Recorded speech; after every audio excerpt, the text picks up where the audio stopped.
클릭해 주셔서 감사합니다. 항상 건강하세요. 좋아요와 댓글은 영상 제작에 큰 힘이 됩니다. 옛 이모 이야기 바로 시작합니다. 옛날, 아주 옛날, 비가 내리던 그날 왕림촌이라는 깊은 산골 마을에 한 젊은이가 찾아왔습니다. 쓰러져가는 초가집 문을 두드린 이는 이수연이라는 20살 남짓한 총각이었습니다. 몇 달 전 역병으로 부모를 모두 잃은 그는 아버지의 유언대로 은인이라는 김도한 목수를 찾아온 것이었습니다. 김 어른을 뵙고 싶습니다. 제 아버지 이태선의 아들입니다. 문을 연 백발의 노인은 젊은이를 물끄러미 바라보더니 눈시울을 붉혔습니다. 자네가 태산의 아들이구나. 10년 전 강에 빠진 나를 구해준 은인의 아들이 이렇게 찾아오다니. 김도환은 이수연의 얼굴을 자세히 들여다보며 아버지를 닮은 눈매를 발견했습니다. 그는 기꺼이 문을 열고 이수연을 맞이했습니다. 들어오게나. 이제부터 이곳이 자네 집이니라.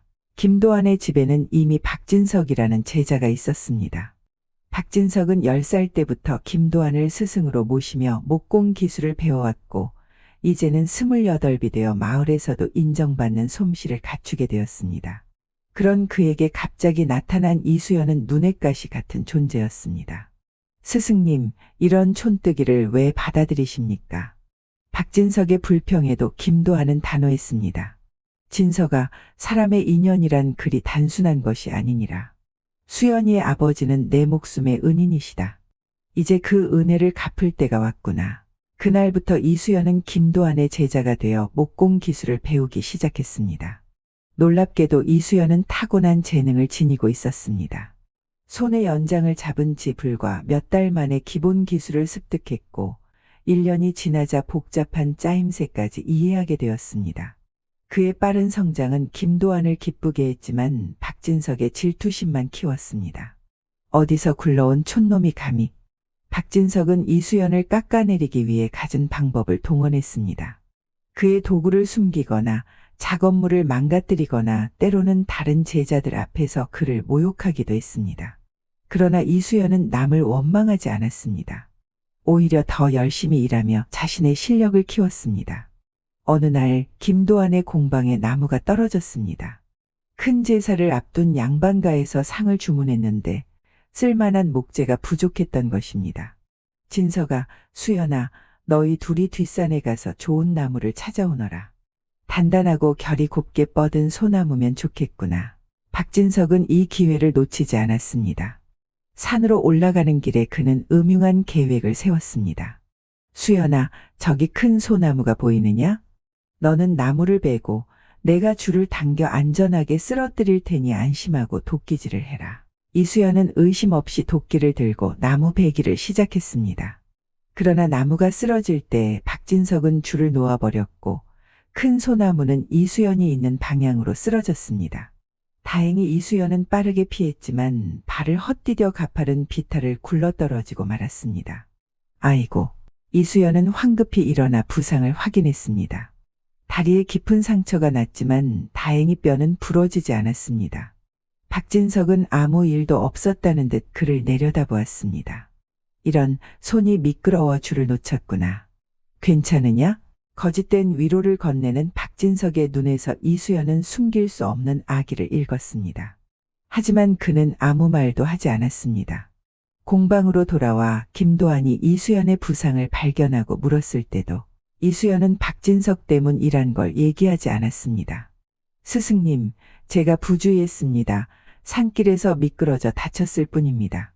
김도환은 이수연의 대답과 박진석의 얼굴에 스치는 은밀한 미소를 모두 보았습니다. 그는 이미 무슨 일이 일어났는지 짐작하고 있었지만 굳이 말로 꺼내지 않았습니다. 다만 이수연의 상처를 정성껏 치료해주며 이렇게 말했습니다. 사람의 마음은 거울과 같아서 결국 자신의 모습을 비추는 법이니라. 세월은 빠르게 흘러갔습니다. 3년의 시간이 지나자 이수연은 놀랍게도 김도환의 솜씨를 뛰어넘는 기술을 보여주었습니다. 그가 만든 가구는 단순히 실용적인 것을 넘어 예술의 경지에 이르렀고 멀리 한양에서도 그의 솜씨를 찾는 이들이 생겨났습니다. 김도환은 이수연의 미래가 밝다고 판단했습니다. 그리고 그에게 큰 선물을 주기로 결심했습니다. 수연아, 너는 이제 내 솜씨를 넘어섰다. 더 넓은 세상으로 나가 내 재능을 펼칠 때가 되었구나. 김도하는 이수연을 사랑방으로 불러 조용히 말을 이었습니다. 내 딸 연아는 올해 18이 되었다.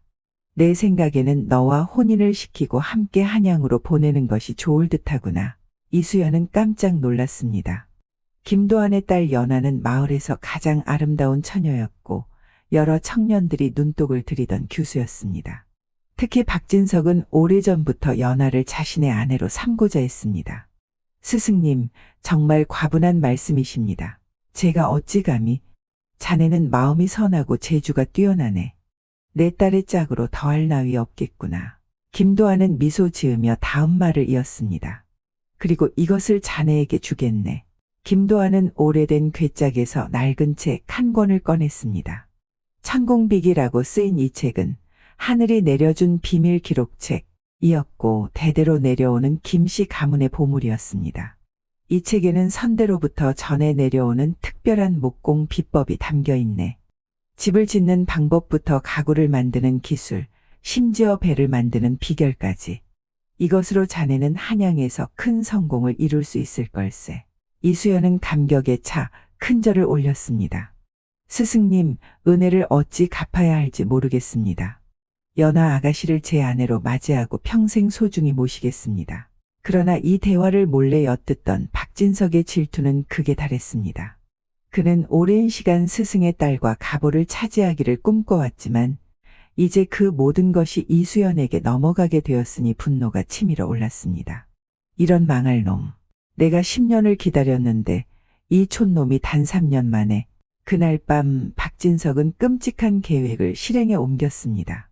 모두가 깊이 잠든 한밤중 그는 이수연의 방 주변의 마른 집과 장작을 쌓고 불을 질렀습니다. 곧 불길이 거세게 일어났고 박진석은 어둠 속에 숨어 이수연이 불에 타 죽기를 기다렸습니다. 그러나 이상하게도 이수연은 불길 속에서 나오지 않았고 비명소리도 들리지 않았습니다. 불은 밤새 타올라 이수연의 방을 완전히 태워버렸습니다. 다음 날 아침 박진석은 의기양양하게 불탄 폐허를 살펴보았습니다. 그러나 놀랍게도 이수연의 시체는 보이지 않았고 그 순간 뒤에서 목소리가 들려왔습니다. 어젯밤 화재는 참 놀랐습니다. 형님. 박진석은 깜짝 놀라 뒤를 돌아보았습니다. 거기에는 멀쩡한 이수연이 서 있었습니다. 그는 어떻게 불길을 피했던 것일까요? 알고 보니 이수연은 이미 박진석의 계략을 예상하고 있었습니다. 그는 방바닥 아래에 비밀 공간을 만들어 두었고 불이 시작되자 즉시 그곳으로 피신했던 것입니다. 천공비기도 미리 안전한 곳에 숨겨두었습니다. 김도하는 모든 상황을 지켜보고 있었습니다. 그는 이제 더 이상 참을 수 없었습니다. 진석아, 너는 이제 여기를 떠나거라. 내 집에는 더 이상 너를 위한 자리가 없구나. 스승님, 제발 저를 내쫓지 마십시오. 제가 무슨 잘못을 했다는 것입니까? 박진석은 발뺌했지만 소용없었습니다. 사람의 마음은 숨길 수 없는 법이니라. 너의 마음속에 든 독을 난 이미 알고 있다. 제자로서 동료를 해치려 했으니 더 이상 내 제자가 아니다. 박진석은 마지못해 짐을 꾸려 떠났습니다. 그러나 그의 마음속에는 이수연을 향한 증오만이 가득했습니다. 이수연, 내가 내 자리를 빼앗고 연하까지 차지하다니. 반드시 복수하고 말겠다. 한편 김도하는 이수연과 연하의 혼인을 서둘렀고 며칠 후 그들은 아름다운 혼례를 올렸습니다. 혼인 후 김도하는 젊은 부부에게 한양으로 가서 새 삶을 시작하라고 권했습니다. 수연아, 연하야, 이제는 너희가 더 넓은 세상으로 나가야 할 때다. 한양에 가면 내 옛 친구 정진사를 찾아라. 내 편지를 보이면 그가 도움을 줄 것이다. 김도하는 봉인된 편지 한 장을 이수연에게 건넸습니다.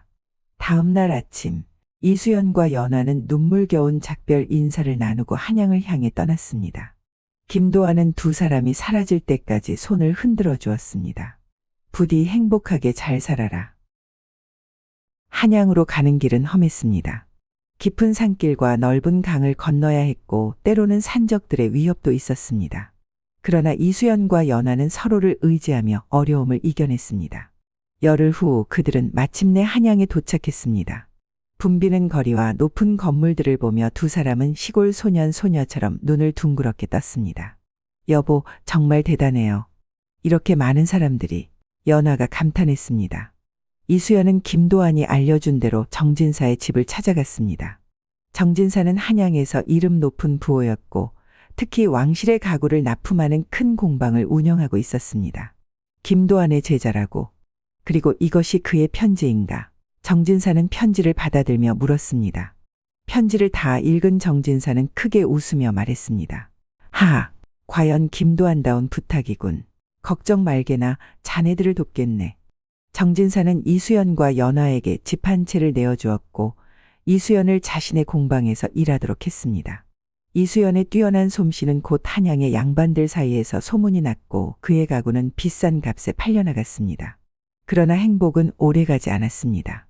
어느 날 이수연이 공방에서 일하고 있을 때 낯선 손님 하나가 찾아왔습니다. 이 공방의 대목수가 누구요? 이수연이 앞으로 나섰습니다. 제가 이수연입니다만 무슨 일로 오셨습니까? 그 남자는 미소를 지으며 말했습니다. 한 고관대자께서 특별한 관을 주문하셨소. 그 어르신의 돌아가신 어머니를 위한 것인데 가장 좋은 목수가 직접 와서 치수를 제야한다고 하셨소. 이수연은 특별한 주문이라 생각하고 흔쾌히 수락했습니다. 알겠습니다. 어디로 가면 되겠습니까? 따라오시오. 마차가 기다리고 있소. 이수연은 연화에게 늦을 수 있다는 말을 남기고 그 남자를 따라갔습니다. 마차는 한양 성곽을 벗어나 점점 인적이 드문 곳으로 향했습니다. 이수연은 점차 불안해졌습니다. 여기가 어디입니까? 고관대작의 집이 이렇게 멀리 있습니까? 조금만 더 가면 됩니다. 남자는 무표정하게 대답했습니다. 마차가 깊은 숲속 외딴 집 앞에 멈추었을 때 이수연은 직감적으로 위험을 느꼈습니다. 그때 누군가가 뒤에서 그를 강하게 밀쳤고 이수연은 마차에서 떨어지며 정신을 잃었습니다. 정신을 차렸을 때 이수연은 어두운 방에 갇혀 있었습니다. 그의 앞에는 익숙한 얼굴이 있었습니다. 오랜만이군, 이수연. 박진석이었습니다. 그는 3년 동안 더욱 험악해진 얼굴로 이수연을 내려다보고 있었습니다. 박진석, 역시 네가 이 일을 꾸몄구나. 그래, 나다. 내가 내 자리를 빼앗고 내가 사랑하던 연화까지 차지했으니 이제는 내가 모든 것을 가져갈 차례다. 박진석은 이수연의 주머니에서 천공비기를 꺼내 들었습니다. 이것 하나만 있으면 나도 왕실의 목수가 될 수 있지. 그리고 연화도 내 여자로 만들 것이다. 이수연은 분노했지만 단단히 묶인 몸을 움직일 수 없었습니다. 연화에게 손대지 마라. 나를 해치려거든 해치더라도 그녀만은 놔두어라. 걱정 마라. 곧 너는 이 세상 사람이 아닐 테니 모든 것을 잊게 될 거야. 박진석은 웃으며 방을 나갔고 이수연은 홀로 남겨졌습니다. 그날 밤 이수연은 필사적으로 탈출 방법을 찾았습니다. 방 안에는 아무것도 없었지만 그는 포기하지 않았습니다. 묶인 밧줄을 벽의 거친 부분에 문질러 끊으려 했고 마침내 몇 시간의 노력 끝에 밧줄이 느슨해졌습니다. 자정이 되자 이수연은 마침내 손을 풀었고 곧 발목의 밧줄도 풀었습니다. 그는 조용히 문으로 다가갔습니다. 다행히 박진석은 이수연이 탈출할 것이라고는 생각지 못했는지 문을 잠그지 않았습니다. 이수연은 조심스럽게 문을 열고 밖으로 나왔습니다. 집 안은 조용했고 어딘가에서 코 고는 소리가 들렸습니다. 그는 발소리를 죽이며 천천히 앞으로 나아갔습니다. 모퉁이를 돌았을 때 이수연은 작은 방에 불빛이 새어나오는 것을 보았습니다. 호기심에 그는 살짝 문틈으로 들여다보았고 그 안에서 충격적인 광경을 목격했습니다. 박진석이 아닌 낯선 여인이 방 안에 있었고 그녀는 천공비기를 펼쳐놓고 무언가를 쓰고 있었습니다. 그녀의 옆에는 어린 소년이 앉아 있었습니다. 어머니, 언제 아버지가 돌아오세요? 소년이 물었습니다. 곧 오실 거야. 이 책만 다 베꼈으면. 여인은 대답했습니다. 이수연은 혼란스러웠습니다. 이 여인은 누구이고 왜 천공비기를 베껴 쓰고 있는 것일까요? 그리고 박진석은 어디에 있을까요? 그때 뒤에서 발소리가 들렸고 이수연은 재빨리 어둠 속으로 몸을 숨겼습니다. 박진석이 술에 취해 비틀거리며 걸어오고 있었습니다. 이수연이 죽으면 천공비기는 내 것이고 연화도 내 것이다. 그는 혼잣말을 중얼거렸습니다. 이수연은 기회를 노려 갑자기 박진석을 덮쳤습니다. 놀란 박진석은 균형을 잃고 넘어졌고 이수연은 그의 목을 잡아 벽에 밀어붙였습니다. 박진석, 내 계획은 여기서 끝이다. 그 방에 있는 여인과 아이는 누구냐? 박진석은 두려움에 떨며 대답했습니다. 제발 날 죽이지 마. 그건 내 아내와 아들이야. 아내? 내가 언제 장가를 들었지? 2년 전. 이 마을에 왔을 때 병든 어머니와 그녀를 만났어. 그녀의 남편은 징병 가서 돌아오지 않았고 이수연은 충격을 받았습니다. 박진석이 결혼을 했다는 사실도 놀라웠지만 그가 여전히 연하를 차지하려 한다는 사실이 더 충격적이었습니다. 너의 아내를 두고 연하를 원한다고? 내 양심은 어디 있느냐? 그때 방에서 여인이 나왔습니다. 무슨 소리예요? 아, 당신이.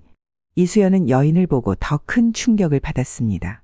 그녀는 바로 이수연이 한 번 만났던 가난한 노파의 손녀 송이었습니다.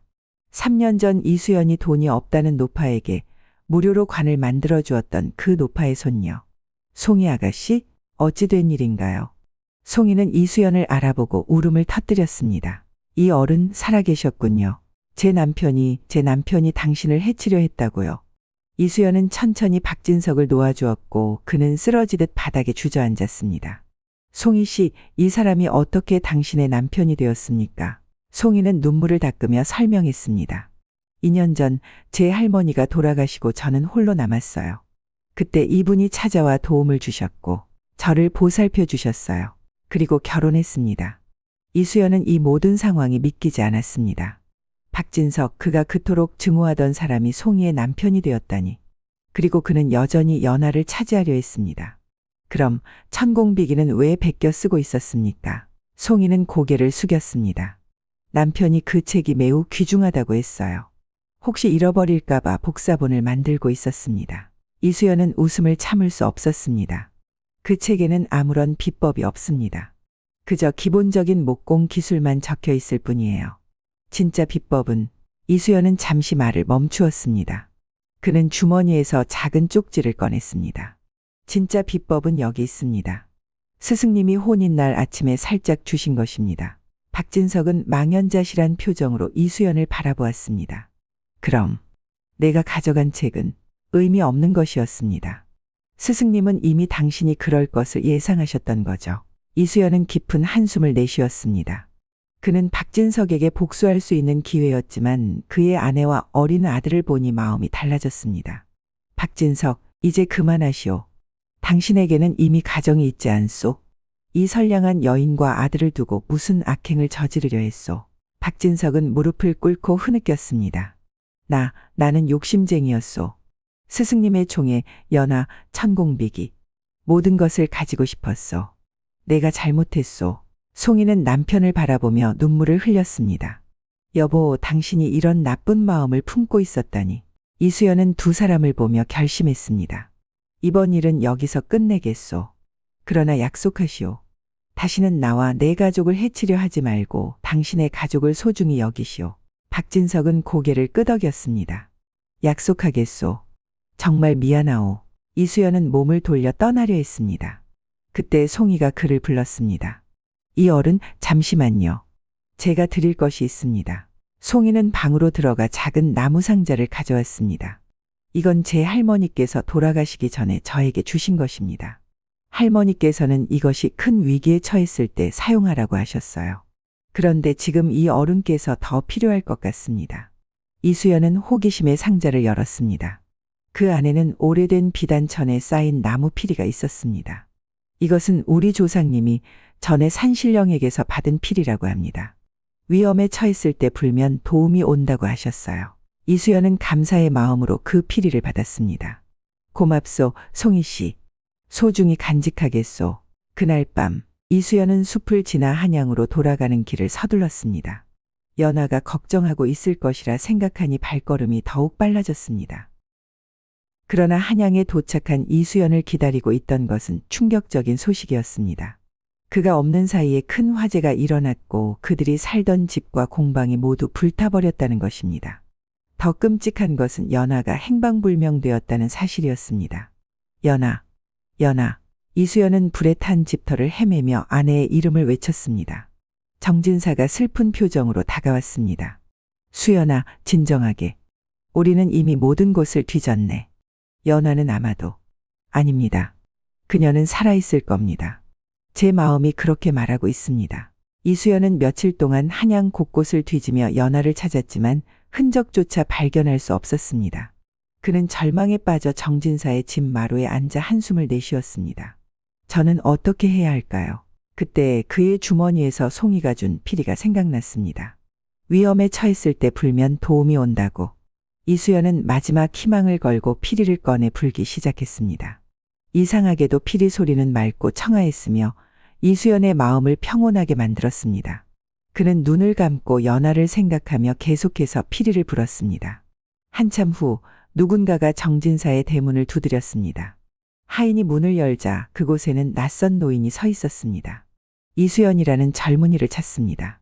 그에게 전할 말이 있소. 이수연은 노인을 만났고 노인은 작은 목소리로 말했습니다. 당신의 아내를 찾고 있다면 남쪽 산기슭의 오래된 절터로 가보시오. 거기서 답을 찾을 수 있을 것이오. 정말입니까? 어떻게 아십니까? 노인은 미소만 지을 뿐 대답하지 않고 사라졌습니다. 이수연은 바로 그날로 남쪽 산을 향해 떠났습니다. 이틀 후 그는 노인이 말한 절터에 도착했습니다. 그곳은 폐허가 되어 있었지만 한쪽 구석에 작은 암자가 아직 남아 있었습니다. 이수연이 암자에 다가가자 노승 한 분이 나와 그를 맞이했습니다. 오래 기다렸소, 젊은이. 스님, 제 아내에 대해 아시는 것이 있습니까? 노승은 고개를 끄덕였습니다. 그대의 아내는 이곳에 있소. 그러나 그녀의 상태가 좋지 않소. 이수연은 암자 안으로 안내되었고 그곳에서 그는 마침내 연아를 발견했습니다. 연아는 창백한 얼굴로 평상 위에 누워 있었습니다. 연아, 내 사랑. 이수연은 울며 그녀를 끌어안았습니다. 연아는 희미하게 눈을 떴습니다. 여보, 당신이군요. 연아는 기진맥진한 상태였지만 다행히 생명에는 지장이 없었습니다. 그녀는 화재가 났을 때 뒷문으로 빠져나왔지만 연기를 너무 많이 마셔 정신을 잃었고 이 노승이 그녀를 발견하여 구해주었다고 했습니다. 그런데 어떻게 저를 찾으셨어요? 연아가 물었습니다. 이수연은 송이가 준 피리 이야기를 들려주었습니다. 노승은 그 말을 듣고 고개를 끄덕였습니다. 그 피리는 영험한 물건이요. 옛날 이 산의 산신께서 어진 마음씨를 가진 이에게 내려주신 것이라 하오.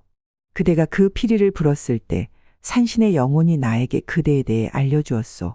이수연은 깊은 감사의 마음으로 절을 올렸습니다. 스님 그리고 산신령님 은혜를 잊지 않겠습니다. 그들은 연아가 완전히 회복될 때까지 암자에 머물렀습니다. 그동안 이수연은 노승에게서 많은 가르침을 받았고 지혜로운 말씀에 큰 감명을 받았습니다. 한 달 후 연아의 건강이 회복되자 그들은 암자를 떠나기로 했습니다. 노승은 떠나는 그들에게 마지막 조언을 건넸습니다. 젊은이, 이제 한양으로 돌아가지 말고 남쪽으로 가시오. 그곳에서 새로운 삶을 시작하면 큰 복을 누릴 것이오. 이수연과 연아는 노승의 말을 따라 남쪽으로 향했습니다. 그들은 한적한 시골 마을에 정착하여 작은 목공소를 열었고 이수연의 뛰어난 솜씨는 곧 소문이 퍼졌습니다. 세월이 흘러 이수연과 연아는 두 아들과 한 딸을 낳았고 행복한 가정을 이루었습니다.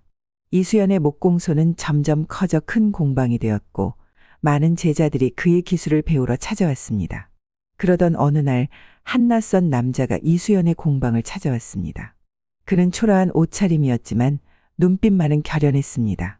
이수연 선생님을 뵙고 싶습니다. 이수연이 앞으로 나서자 그 남자는 깊이 절을 올렸습니다. 저는 박진석의 아들 박이안입니다. 아버지께서 돌아가시기 전에 선생님께 사과의 말씀을 전해달라고 하셨습니다. 이수연은 놀랐습니다. 박진석이 돌아가셨다고? 이안은 고개를 끄덕였습니다. 네, 3년 전에 큰 병을 앓으시다가 돌아가셨습니다. 임종 전에 선생님의 이름을 부르시며 용서를 빌었습니다. 그리고 이것을 전해달라고 하셨습니다. 이안은 작은 나무 상자를 건넸습니다. 이수연이 상자를 열자 그 안에는 낡은 천공비기가 들어있었습니다. 아버지께서는 이 책이 선생님께 돌아가야 한다고 하셨습니다. 그리고 어머니께서도 안부를 전해달라고 하셨습니다. 어머니, 송이 씨는 잘 계신가? 네, 어머니는 건강하십니다. 저희는 지금 북쪽 산골에 살고 있습니다. 어머니께서는 피리 하나를 선생님께 드린 것이 큰 도움이 되었다는 이야기를 들으시고 매우 기뻐하셨습니다. 이수연은 감개무량했습니다. 그는 이안을 집으로 초대하여 그날 밤 함께 식사를 했습니다. 이안은 자신도 아버지처럼 목수가 되고 싶다고 했고 이수연은 기꺼이 그를 제자로 받아들였습니다. 내 아버지와 나는 많은 일이 있었지만 이제 그것은 다 지나간 일이다. 내가 성실하고 바른 마음을 가지고 있다면 나의 기술을 가르쳐 주겠다. 이안은 감격하며 큰 절을 올렸습니다. 감사합니다, 선생님. 저는 아버지의 잘못을 반복하지 않고 올바른 길을 걷겠습니다. 그날 밤 이수연은 베개맡에 놓인 피리를 바라보았습니다. 그 작은 피리가 자신의 인생을 얼마나 크게 바꾸어 놓았는지 생각하니 감회가 새로웠습니다. 인연이란 참 신기한 것이구나. 이수연은 중얼거렸습니다. 연아가 그의 옆에 앉으며 미소 지었습니다. 그래요, 여보. 우리 모두 인연으로 엮여 있는 것 같아요. 박진석도, 송이도, 그리고 이제 이안까지. 그리고 이 모든 것이 내가 선한 마음을 간직했기 때문이라고 생각해. 만약 내가 박진석에게 복수했다면 지금의 이안은 없었을 거야. 여보가 항상 옳은 선택을 하는 것 같아요. 연아는 이수연의 손을 꼭 잡았습니다. 세월이 더 흘러 이수연은 마을에서 가장 존경받는 어른이 되었습니다. 그의 제자들은 전국 각지에서 명성을 떨쳤고 이안은 그 중에서도 가장 뛰어난 제자가 되었습니다. 이수연의 70생신을 맞아 큰 잔치가 열렸을 때 이안은 특별한 선물을 준비했습니다. 그것은 오랜 시간 정성을 들여 만든 작은 나무 피리였습니다. 스승님, 이 피리는 어머니께서 스승님께 드렸던 그 피리를 본떠 만든 것입니다. 어머니의 피리가 스승님께 행운을 가져다 준 것처럼 이 피리도 스승님의 남은 생애의 축복이 되기를 바랍니다. 이수연은 감동하여 눈물을 흘렸습니다. 그는 2개의 피리를 나란히 들고 감사의 마음을 담아 불었습니다. 그 맑은 소리가 마을 전체에 울려 퍼지자 이상하게도 갑자기 산에서 바람이 불어와 꽃잎을 휘날렸습니다. 옛날 김한벽이라는 젊은 양반이 있었습니다. 그는 풍채가 늠름하고 외모가 수려했으나 성품이 극히 사악하여 한양 안팎으로 악명이 자자했습니다. 특히 김한벽은 미색이 뛰어난 여인을 보면 수단과 방법을 가리지 않고 차지하려 들었으며 자신의 욕심을 채운 뒤에는 기생집에 팔아넘기는 범죄도 저질렀습니다. 그러나 그의 외숙부가 한양의 포도대장 박정호였기에 아무도 그를 막을 수 없었죠. 봄이 무르익던 날 김한벽은 하인 2을 데리고 성 밖으로 나들이를 나갔습니다. 한양의 봄은 꽃이 만발하고 새들이 지저귀어 천지가 아름다움으로 가득했습니다. 김한벽이 말을 타고 가는데 길에서 오누이가 걸어오고 있었습니다. 누나 이월은 18살로 꽃보다 아름다운 외모를 지녔으며 남동생 이수는 10살이었지만 총명함이 남달랐습니다. 김한벽은 이월의 아름다움에 반해 즉시 말에서 내려 그녀 앞을 가로막았습니다. 아가씨, 참으로 고운 자태를 지니셨소. 내 이름은 김한벽이라 하오. 우리 집은 한양에서도 손꼽히는 부잣집이요. 나를 따라와 평생 호강하며 살지 않겠소. 이월은 김한벽의 악명을 익히 들어 알고 있었습니다. 그녀는 차갑게 대답했습니다. 들깨는 길을 막지 말고 비키시오. 하인들이 분노하여 달려들려 했으나 이월은 동생의 손을 끌고 빠져나가려 했습니다. 김한벽이 다시 그녀의 길을 막자 이월은 참다 못해 김한벽의 뺨을 후려쳤습니다. 뻔뻔한 놈. 차라리 죽을지언정 당신 같은 사람을 따라가지 않겠소. 김한벽은 분노했고 하인들에게 이월을 때리라 명했습니다. 이수가 누나를 구하려 달려들었으나 하인 하나가 그를 쳐서 코피를 흘리게 했습니다. 이월은 동생이 다치는 것을 보고 더욱 격렬히 저항했으나 결국 의식을 잃었습니다. 김한벽은 그녀를 길가 개울에 던져 죽게 했습니다. 이수는 겨우 죽은 척하다가 김한벽 일행이 떠나자 누나를 찾아 개울로 뛰어들었으나 이미 늦었습니다. 이수는 급히 집으로 달려가 부모님께 이 사실을 알렸습니다. 이월의 아버지는 딸의 시신을 안고 관아에 가서 호소했으나 포도대장 박정호는 김한벽의 외숙부로 오히려 이월의 아버지를 무고죄로 곤장 80대를 쳤습니다. 체력이 약했던 이월의 아버지는 며칠 후 세상을 떠났고 이 비극에 견디지 못한 어머니도 자결했습니다. 10살 어린 나이에 부모와 누나를 모두 잃은 이수는 한양을 떠나 먼 산중으로 들어가 무술을 배우기로 마음먹었습니다. 한양의 남쪽에는 주막을 운영하는 최덕구라는 사람이 있었습니다. 그의 아들 최용은 22살로 용모가 준수하고 성품이 선량했습니다. 최용은 16살부터 아버지의 가르침을 받아 성남에 작은 주막을 차렸고 솜씨 좋은 요리사를 고용하여 번창하는 사업을 일구었습니다. 어느 10월의 아침, 영업 준비를 하고 있던 최용 앞에 초라한 차림의 젊은 남자 거지가 찾아왔습니다. 주인장님, 저에게 약간의 돈을 베풀어 주시겠습니까? 어머니께서 병환이 심하셔서요. 최용은 그 진심 어린 목소리에 감동하여 은자 한 양과 만두를 몇 개 주며 말했습니다. 어머니 병환을 먼저 보살피고 건강해지시면 내 주막에서 일하게. 너희 모자를 돌봐주마. 열흘 후 단아한 자태의 젊은 여인과 지팡이를 짚은 노부인이 찾아왔습니다. 여인은 지난번 거지였으나 이제는 깨끗한 모습으로 최용 앞에 섰습니다. 주인장님, 저와 어머니를 거두어 주신다면 저 홍련은 매일 성심껏 일하겠습니다.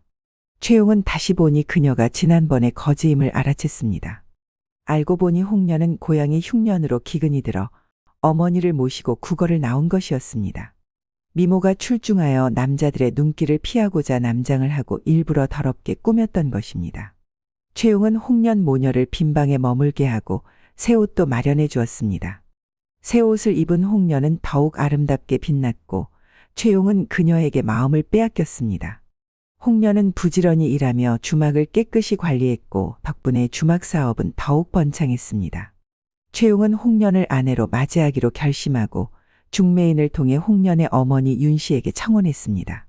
윤 씨는 최용의 은혜를 갚고자 즉시 혼사를 허락했습니다. 며칠 후 최용은 집안에서 성대한 혼례를 치렀고 이웃들과 한양의 양반들도 축하하러 왔습니다. 이날 김한벽이 무리를 이끌고 최가 앞을 지나갔습니다. 저기 누구네 혼례냐? 왜 나에게 알리지 않았느냐? 하인이 아첨하듯 대답했습니다. 이 동네 주막주인 최용이 장가든다고 합니다. 신부는 미천하지만 천상선녀 같은 미인이라 합니다. 김한벽은 음흉한 웃음을 지으며 미천한 집안에서 아름다운 신부를 맞이한 최용에게 큰 선물을 주겠다고 다짐했습니다. 혼례는 온종일 흥겹게 진행되었고 해가 지자 최용은 설레는 마음으로 신방을 향했습니다.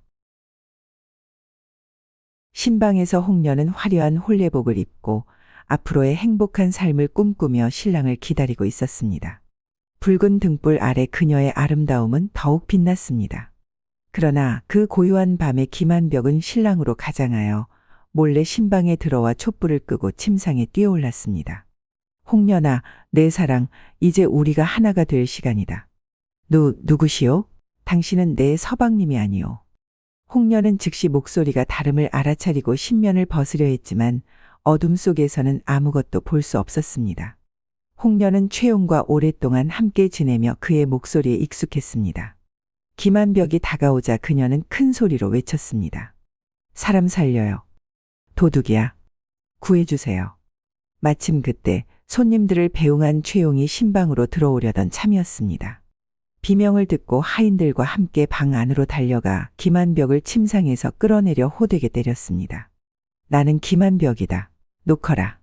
김한벽은 평생 이런 수모를 당한 적이 없어 울며 살려달라 외쳤습니다. 웃음소리와 구원 요청이 최가 전체에 퍼져 구경꾼들이 모여들었습니다. 최덕구는 김한벽임을 알아보고 두려워하며 아들에게 참으라 했습니다. 최용은 홍련이 다치지 않았음을 확인하고 김한벽을 내쫓으며 경고했습니다. 오늘은 살려드리지만 다시 우리 집에 난동을 부리시면 다리를 부러뜨릴 것이오.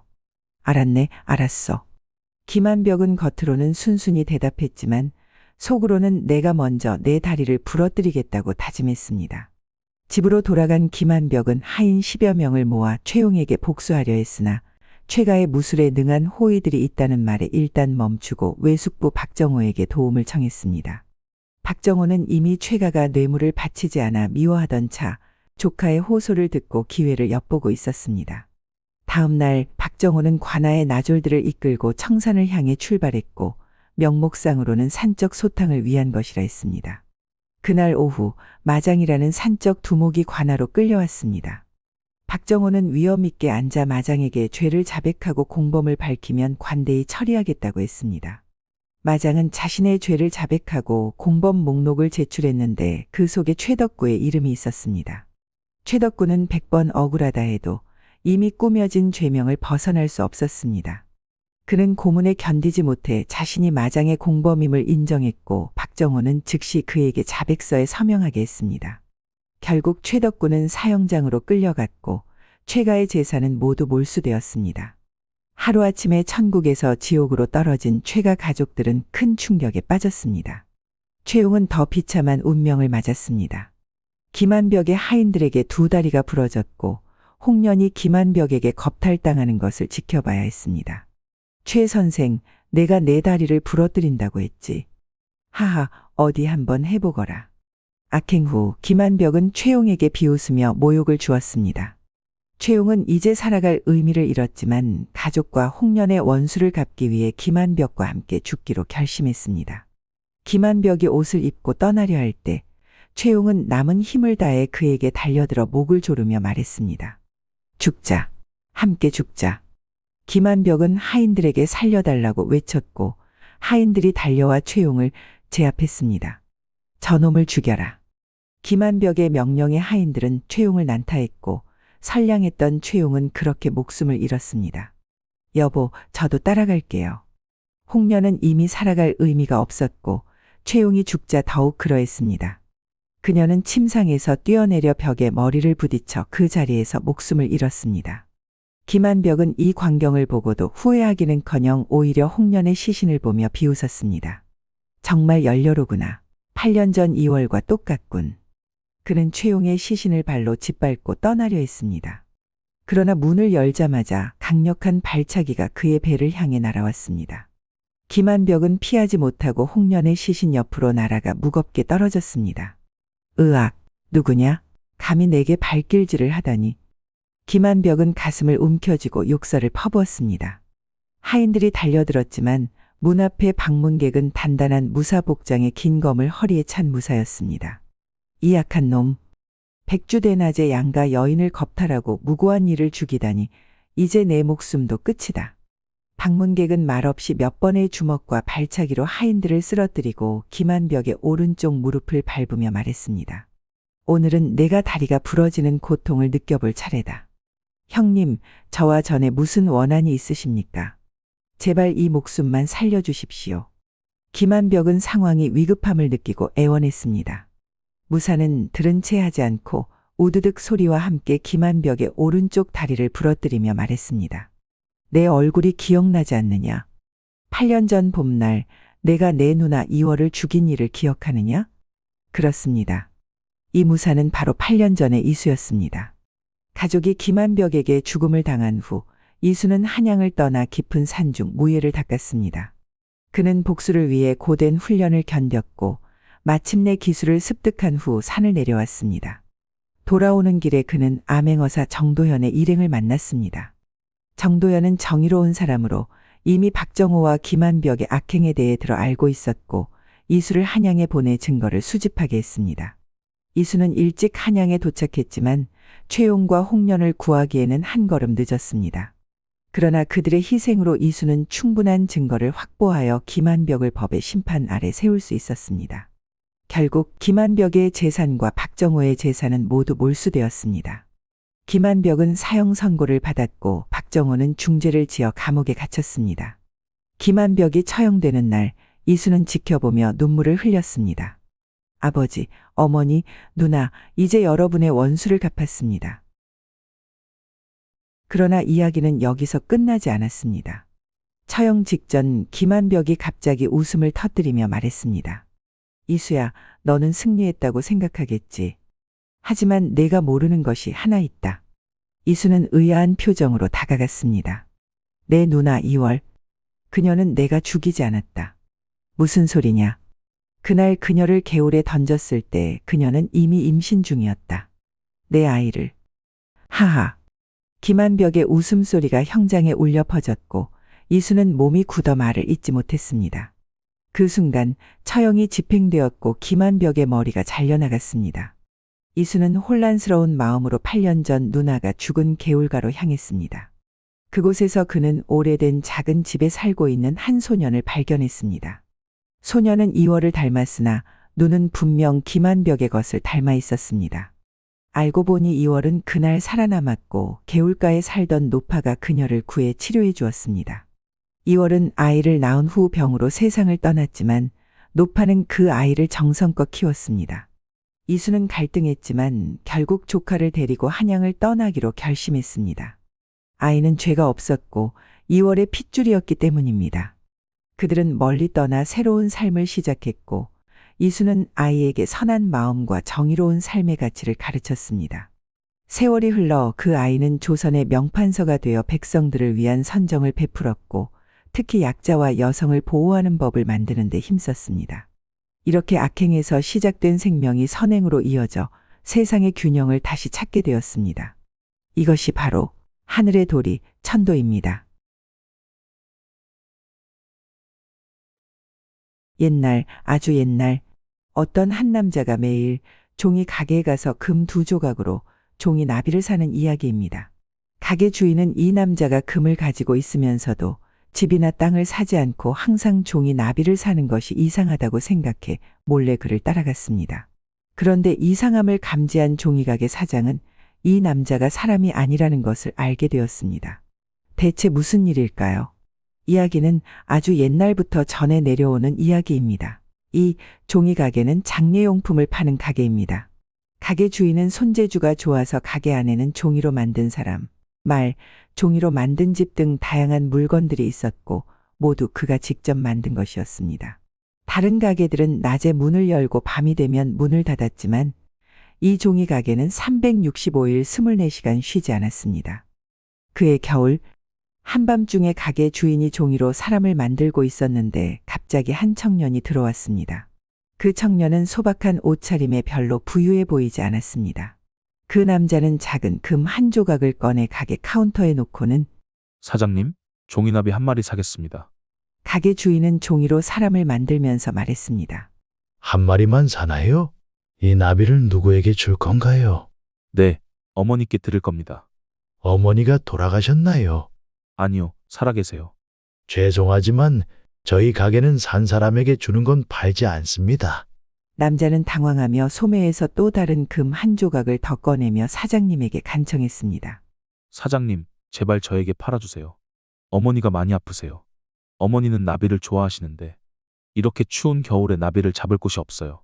사장님, 제발 한 마리만 팔아주세요. 어머니를 기쁘게 해드리고 싶습니다. 남자는 계속해서 가게 주인에게 간청하며 자신의 이름이 박문이라고 말했습니다. 그는 어머니와 단둘이 살고 있었고 어머니는 젊은 시절 과부가 되어 그를 키우느라 많은 고생을 했다고 했습니다. 가게 주인은 이 말을 듣고 마음이 약해졌습니다. 박문의 효심에 감동받아 가게 주인은 특별히 날개가 움직이는 종이 나비 한 마리를 만들어 주었습니다. 박문은 기뻐하며 종이 나비를 받아 들고 떠났습니다. 그가 나비를 소중히 들고 가는 모습은 마치 그 나비가 정말로 금 2조각만큼 귀한 것처럼 보였습니다. 그 후로 박문은 매일 밤 가게에 와서 나비를 샀고 시간이 지나면서 가게 주인과 친해졌습니다. 이 종이 가게를 운영하는 사람은 보통 사람이 아니었습니다. 장례용품은 음기가 너무 강해서 일반 사람들은 감당할 수 없었기 때문입니다. 이 가게 주인도 뭔가 특별한 능력이 있었습니다. 그렇지 않고서야 24시간, 365일 문을 열고 영업할 수 없었을 겁니다. 그는 매일 박문이 가져오는 금을 받고는 매번 종이나비 한 마리를 만들어 주었습니다. 그러던 중 가게 주인은 박문을 몰래 따라가기로 결심했습니다. 사실 가게 주인은 첫날부터 박문이 가져오는 금이 일반 금이 아니라는 것을 알았습니다. 그 금은 전설에 나오는 황금가치가 토해내는 금이었습니다. 황금가치는 전설에서만 내려왔지 실제로는 본 사람이 없었습니다.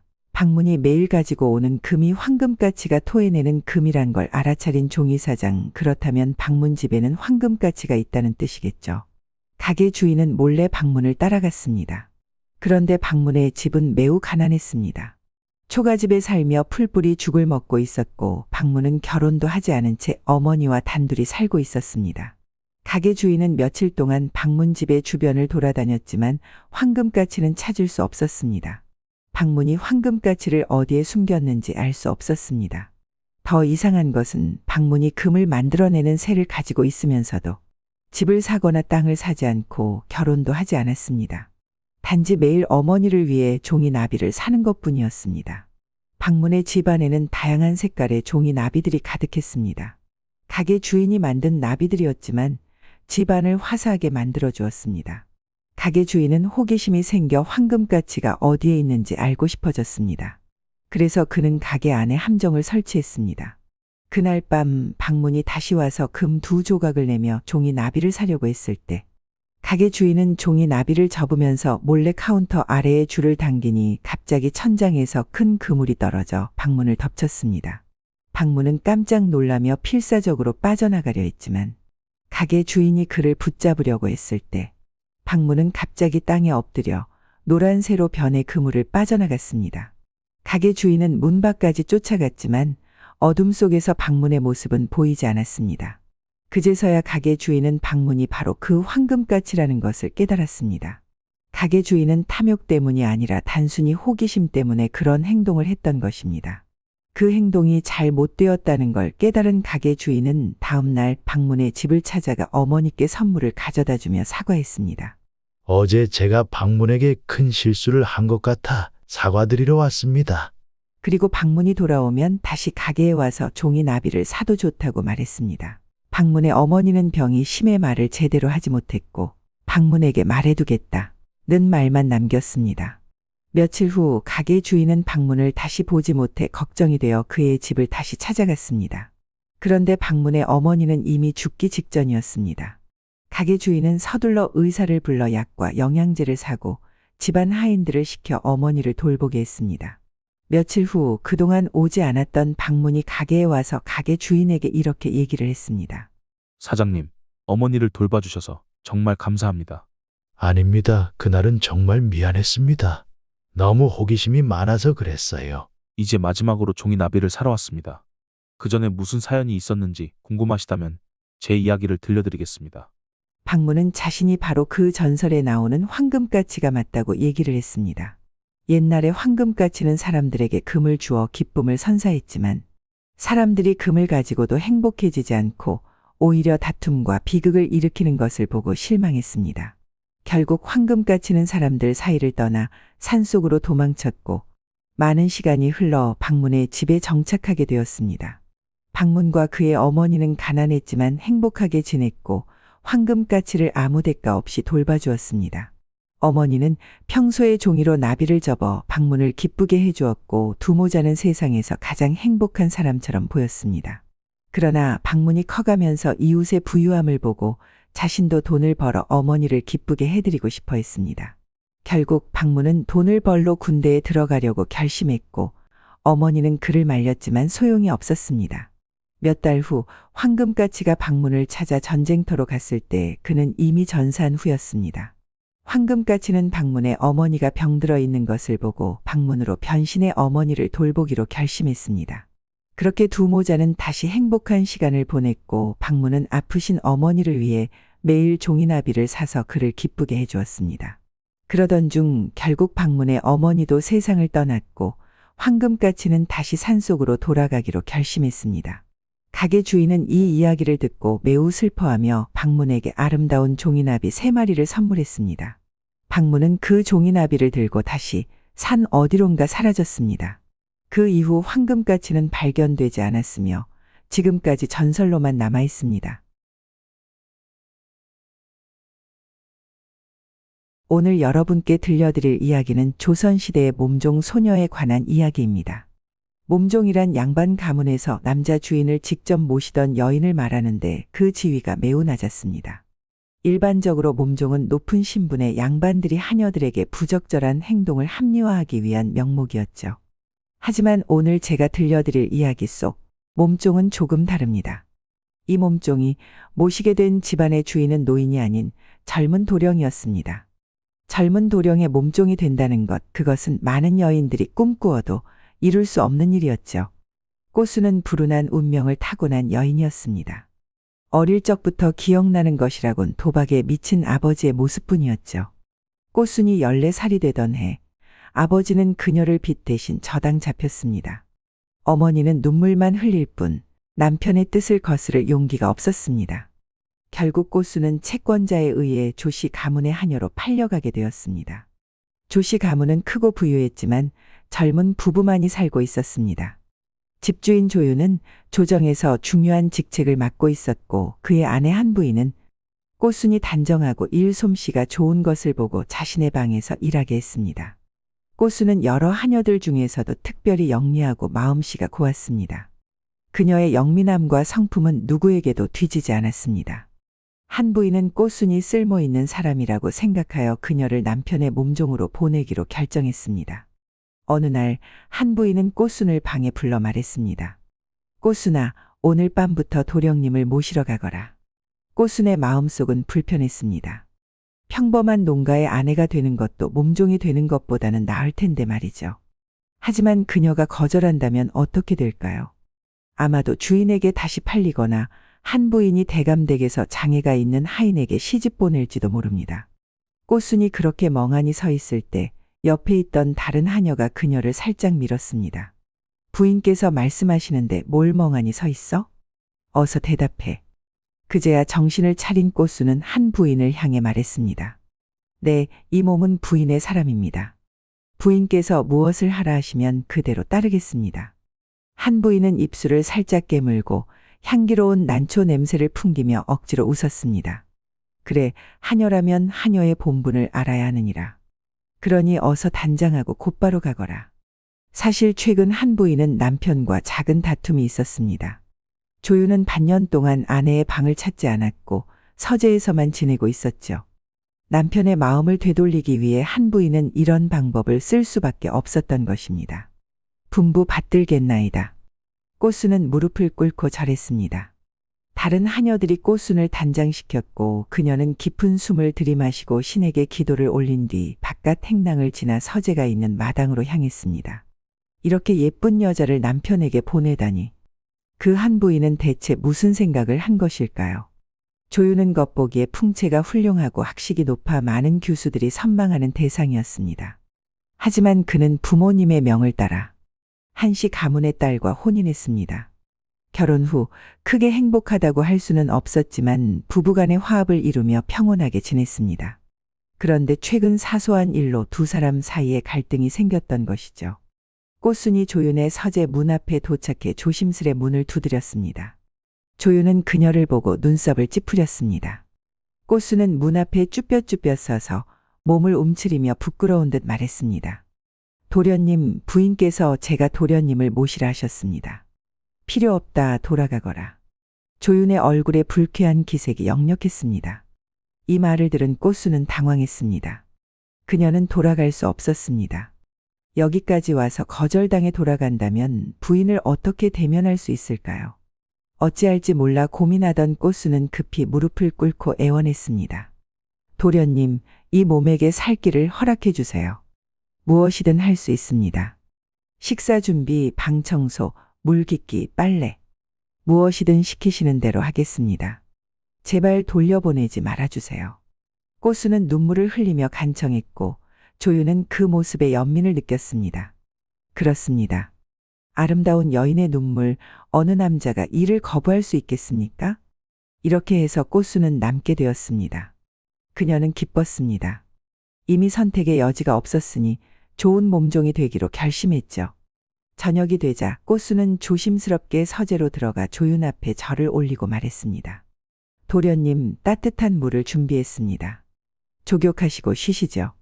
조윤은 그녀를 무시하고 이전에 자신을 모시던 하인을 불러 뜨거운 물을 가져오게 한 뒤 혼자서 조격을 하며 책을 읽기 시작했습니다. 그때 꽃순이는 도련님이 발을 물에 담그는 것을 보자 재빨리 소매를 걷어붙이며 말했습니다. 제가 어릴 적에 발 마사지를 배웠습니다. 도련님께서 밖에서 하루 종일 걸어 다니셨으니 발이 무척 피곤하실 터 제가 마사지해드리면 피로가 풀리고 잠도 잘 오실 겁니다. 조유는 고개를 들어 그녀를 한번 쳐다보았지만 대답은 하지 않았습니다. 이는 묵인한 것과 같았죠. 그는 원래 창백했던 꽃순의 얼굴이 노을빛처럼 붉게 물든 것을 보았고 발을 살짝 들어 꽃순이 닿게 한 뒤 담담하게 말했습니다. 바깥에서 쉬거라. 꽃순은 순순히 대답하고 물그릇을 들고 나갔습니다. 방에 남으려는 시도는 전혀 하지 않았죠.